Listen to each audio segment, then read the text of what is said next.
Governor Khyber Pakhtunkhwa Faisal करीम कुंडी ने कहा है कि सूबाई हुकूमत के साथ इख्तिलाफात अपनी जगह मगर अमन और अमान के लिए साथ हैं। लाहौर चैम्बर ऑफ कॉमर्स में गुफ्तगू करते हुए गवर्नर KPK फैसल करीम कुंडी का कहना था कि एक बार फिर खैबर पख्तूनख्वा ऐसी सूरत हाल में है कि जुनूबी अजला नो गो एरिया बने हुए हैं। मरकज देही सेहत पर हमले हुए हैं। KPK में अमन और अमान की सूरत हाल ठीक नहीं। उन्होंने कहा कि ऑपरेशन मसले का हल नहीं तो कोई और हल तलाश करना होगा। माजी में अफगानिस्तान से अस्करियत पसंदों को KPK में अवगात किया गया। अफगानिस्तान से लोगों को इस सूबे में आबाद करके गलत फैसला किया गया। अस्करियत पसंदों को आबाद करने के बाद KPK में सूरत हाल खराब हुई। फैसल करीम कुंडी का कहना था कि अस्करियत पसंदों ने KPK का अमन तबाह किया। दहशतगर्दी रोकने के लिए बॉर्डर पर बाड़ भी लगाई गई थी। हम खैबर पख्तूनख्वा को दोबारा अमन का गहवारा बनाएंगे। सदर मुमलिकत को खत लिखूंगा। खैबर पख्तूनख्वा की सूरत हाल पर एपिक्स कमेटी का इजलास बुलाएं। गवर्नर KPK ने कहा कि 2006 से खैबर पख्तूनख्वा के हालात ख़राब हुए। हमारी हुकूमत आई, अमन के लिए सबने कुर्बानी दी। हमारे सूबे में अमन के लिए स्कूल के बच्चों ने कुर्बानी दी।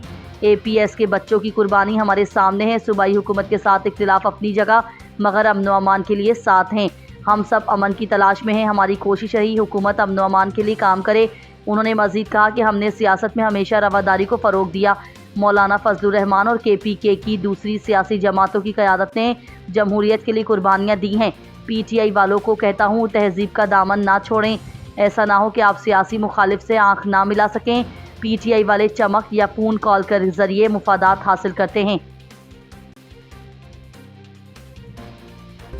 Federal bureau of revenue FBR मौजूदा टैक्स स्कीम में ताजरों की मर्जी की तब्दीलियां करने के लिए तैयार हो गया है। FBR के जराये ने बताया है कि अगर ताजिर तैयार हों तो तरमीमी नोट फौरी जारी किया जा सकता है, जिसके मुताबिक छोटे ताजिरों को टैक्स से मुस्तस्ना करार दिया जाएगा। इसके अलावा इनकम टैक्स गोशवारे का फार्म सादा और आसान उर्दू जबान में जारी किया जाएगा। 10 करोड़ रुपए सालाना टर्न ओवर पर सेल्स टैक्स का इतलाक न करने की तजवीज़ भी इसमें शामिल है। जराये का कहना है कि फेडरल बोर्ड ऑफ रेवेन्यू की जानिब से ताजिरों के लिए इनकम टैक्स टेबल में तरमीम का भी इम्कान है।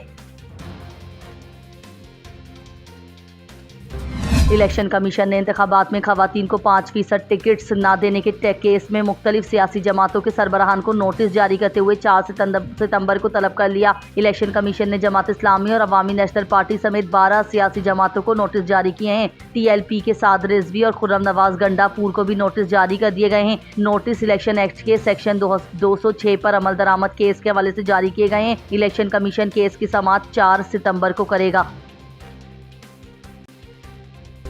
वफाकी वजीर बराए कानून व इंसानी हुकूक आज़म नज़ीर तारड़ ने कहा है कि हम हर चीज़ में मगरिब की तरह होना चाहते हैं मगर आबादी पर कंट्रोल नहीं करना चाहते। सेनेट फंक्शनल कमेटी बराए इंसानी हुकूक में मुल्तान में मुबैना तौर पर शौहर के हाथों कत्ल होने वाली सानिया जहरा के केस पर मुल्तान पुलिस ने ब्रीफिंग दी, जबकि कमेटी में सानिया जहरा केस की तस्वीर, पोस्टमार्टम और फॉरेंसिक रिपोर्ट भी पेश की गई। ASP मुल्तान पुलिस ने कमेटी को बताया कि सानिया जहरा के कत्ल पर सोशल मीडिया पर शोर पड़ा। सानिया के वालिद ने कत्ल के तीसरे दिन मुकदमा दर्ज कराया।